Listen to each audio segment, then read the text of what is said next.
and welcome to LiveTurnedOn Live. Today we have a really juicy topic. We're talking about the number one most important thing in a relationship.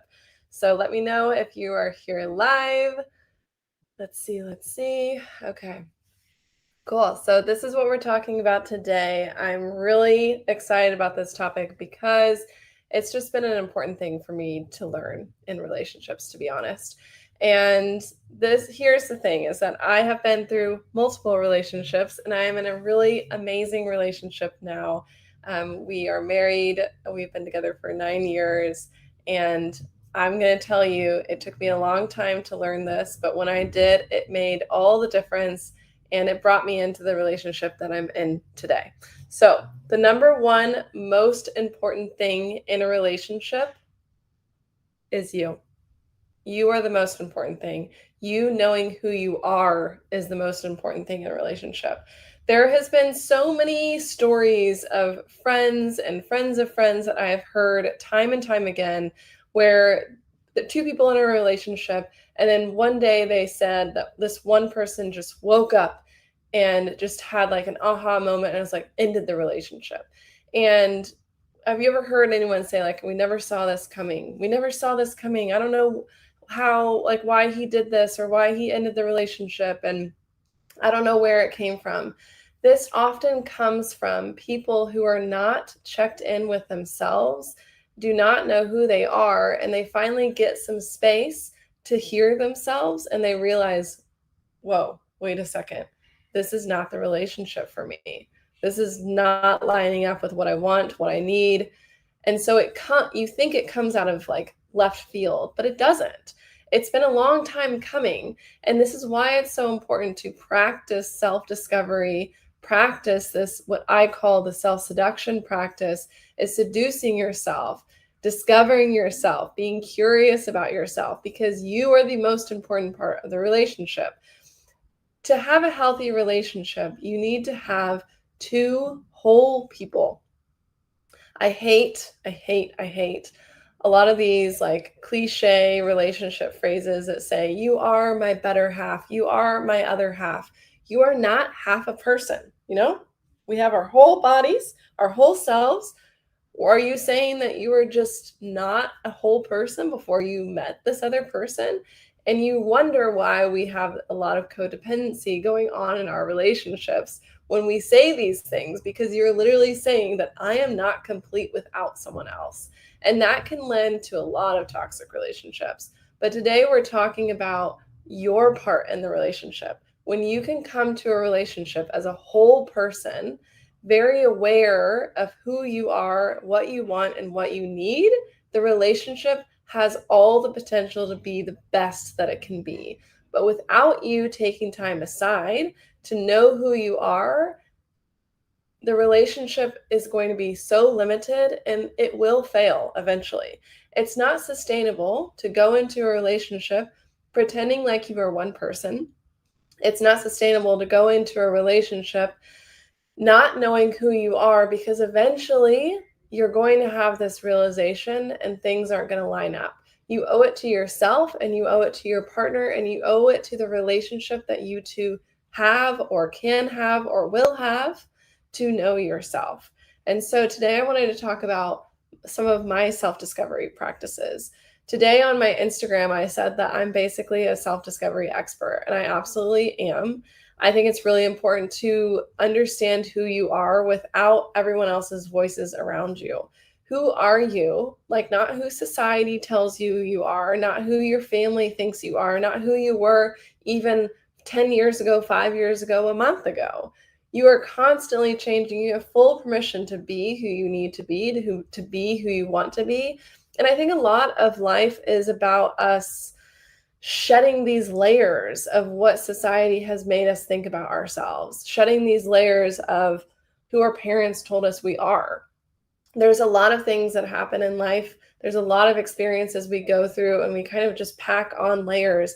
And I want us to get rid of these layers to unveil the true person in us. I'm always trying to discover who I am. So if you're on here live, say hello, send a wave. Let me know what you think about this so far.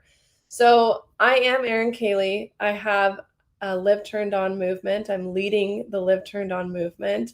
We talk about how to have hot relationships with yourselves and your partners. And today we are talking about the importance of having a relationship with yourself, of knowing who you are so that you can have the best and hottest relationships ever, and a live turned on life, regardless if you're with a partner or not.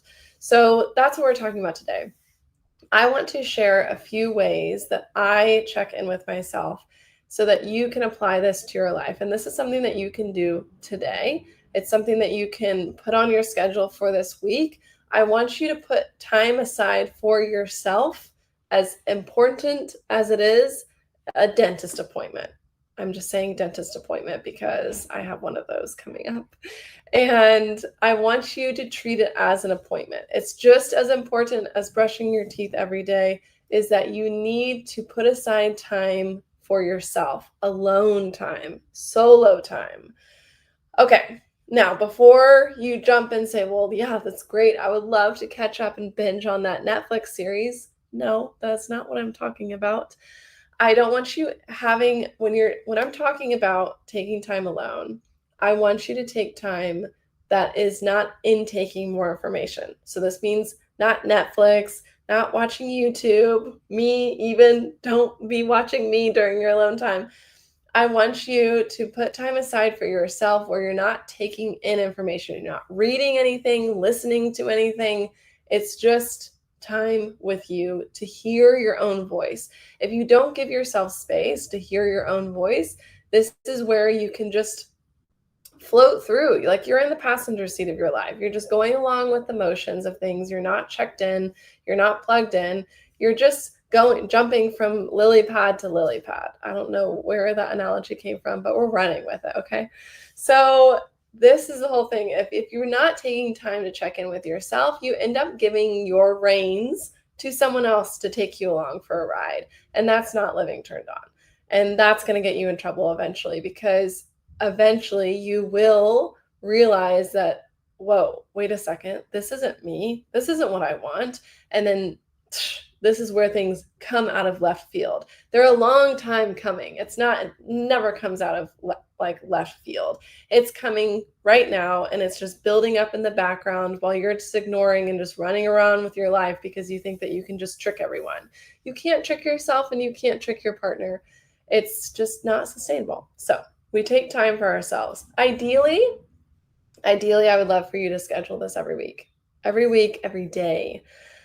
But I want you to put aside time. And again, I'm not asking for a lot of time. You can start with something reasonable, like 5 minutes of alone time or 10 minutes of alone time. I know a lot of you are have families. A lot of you are parents. A lot of you have busy jobs. We all have things going on. But this is as important as brushing your teeth. I hope you're brushing your teeth twice a day. I want you to be taking time to yourself. Okay. So step two is I want you to dump everything that's going on in your brain. So you can do this in one of two ways. One is journaling. And before you jump to conclusions and say, I'm not a writer, you do not have to be a writer. No one is going to be reading this except you. You can write in bullet points if that's how your brain works. You can write in full sentences. You can start writing a sentence and then just jump to another sentence. No one is going to be critiquing your writing. There's not going to be any grammar police on your ass. There's not going to be any of that. So you can write, and I just want you to give yourself some time, like even if it's like 3 minutes, 5 minutes, however much time you're able to give yourself every day. I want you to just dump everything. Like, I don't care if it's things that you need to do, things that, are just on your mind, things that are just like, oh, I'm wondering about that. I'm curious about that. Oh, I need to take the laundry out today. Oh, I just dump, because we need to dump in order to clear and hear what we have to dig into next. The step 3 is to ask yourself what you want. And I've done this practice with a variety of clients in the past, and it's amazing. The assignment that I give to my clients is within a week's time, I want you to write down 100 things that you want.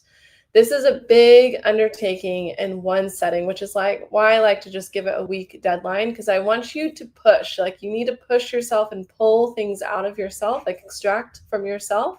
But You still need time so you don't feel like so much pressure. This can be everything that you want in a partner. I don't care if it's like things that you want from your current partner, things that you want from a future partner, things that what you could find in an ideal partner. These could be things that you want to explore in yourself, things that you want in your job, things this could be things that you want to buy, things that you want to do, things that you want to try. What do you want? I want you to write in full sentences. I think that it's most powerful when you write like this. Like, I want a new pair of sunglasses. I want more physical touch from my partner. I want to explore rock climbing. I don't care. Like, I want you to give yourself full exploration. It's super interesting when we give ourselves a space, when we dump everything that's just rolling around there in our brains and clouding so we can't hear our own voice. And then we go into the third, which is digging. There's a lot, this space can be used to dig into a lot of different areas. Like, there's so many prompts that just come to my mind and things that I want to talk about, but I want to keep this simple today. I want to keep this punchy because we're just all about living turned on and feeling plugged into ourselves, and this will be amazing. I want you to drop in the chat if you're going to do this today or tomorrow or the next day. I want to know where it is going to be on your calendar. And I would love for you to come back to this video or send me a DM on TikTok or Instagram and talk to me about what came up for you. Did something surprise you? This is such an incredible, powerful practice. This is one that I've done, again, with so many clients, and it helps you get back to you. My job as a coach is not to tell you what to do. My job as a coach is to help you reconnect with yourself and your own power. I want you to know what you want and what you need, because when you approach your relationship with that kind of self-awareness and that clarity in who you are and who you want to be, that's when your relationship is its hottest, because your partner sees who you are, not who you're just reflecting.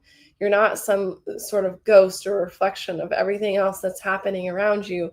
You know who you are. Obviously, the next step is communicating those wants and needs to your partner. Like, get them on the same page with you. They cannot read your mind, but that is a story for another day. I'm so happy that you joined us. We are going to try to keep these lives like under 15 minutes so that you can hop on. I know some of you are at the beginning of your workday, middle of your workday, end of your workday, but I want to just hop in here and share something that you can do today. And I want it to earn a spot on your calendar today. So just to reiterate, right? So we have one is to create the space. You need to create the space, block it on your calendar, protect that space as if it's a dentist appointment. Number two is to dump. I want to pop in here one more thing before, because we have one more minute, is if writing is just not your thing or you have so much resistance around it, I want you to explore what I love to do, which is walk and talk, which is you go for a walk, because my brain feels most awake when I'm moving. And I found this on a past retreat, is you walk and talk, take out your phone and record yourself speaking. I will drop the link in my description of this video. It's called the Otter app. It live transcribes as you're speaking. The only reason why is because I want you to be able to read through this again, so you don't have to think that you have to remember those things that you're dropping in there. That's when your brain gets real crazy, and is when it gets freaked out that you're not going to remember the things that are coming through. So once you drop it out, you can reread the transcript and see what's there. I think it's very interesting to go back through transcripts.